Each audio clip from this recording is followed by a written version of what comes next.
Hello friends, welcome back to my channel. இந்த வீடியோவில் நம்ம பேபிக்கு யூஸ் பண்ணுற ஷாம்பு பற்றி தான் பார்க்க போகிறோம். வாங்க பார்க்கலாம். நான் என்னோட பாப்பாவுக்கு செட்டபிள் பிராண்டில் இருக்க ஷாம்பு தான் யூஸ் பண்ணிகிட்ருக்கேன். நீங்கள் இந்த ஷாம்பை பேபியோட பாடிக்கும் யூஸ் பண்ணலாம் அண்ட் ஹேருக்கும் யூஸ் பண்ணலாம். இந்த ஷாம்பில் என்ன இருக்குதுன்னு பார்த்தீங்கன்னா, கிளிசரின் இருக்குது, ப்ரோ விட்டமின் B5 இருக்குது.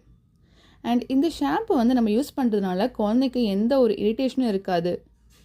அண்ட் இது டிஏ ஃப்ரீ, பேரபின் ஃப்ரீ கூட. நீங்கள் எந்த ப்ராடக்ட் வாங்கினாலும் பேரபின் ஃப்ரீ இருக்கான்னு பார்த்து வாங்கணும். அண்ட் இதோட பிஹெச் வேல்யூ என்னென்னு பார்த்தீங்கன்னா 5.5லேருந்து 6 தான் இருக்குது. ரொம்பவே கம்மியாக இருக்குது. நான் என்னோடய பாப்பாவுக்கு ஃபர்ஸ்ட் டேலேருந்து இந்த ஷாம்பு தான் யூஸ் பண்ணிகிட்ருக்கேன். இப்போ வரைக்குமே அவளுக்கு நல்லா இருக்குது. இந்த ஷாம்பு யூஸ் பண்ணதுக்கப்புறம் அவளோட ஹேர் பார்த்திங்கன்னா ஸ்மூத்தாக அண்ட் சாஃப்டாக இருக்குது. நீங்கள் எப்படி யூஸ் பண்ணணும் பார்த்தீங்கன்னா, கொஞ்சமாக கையில் எடுத்து தலையில் ரப் பண்ணி தேய்ச்சிங்கனாவே போதும். உங்களுக்கு நல்ல ஒரு ரிசல்ட் கொடுக்கும்.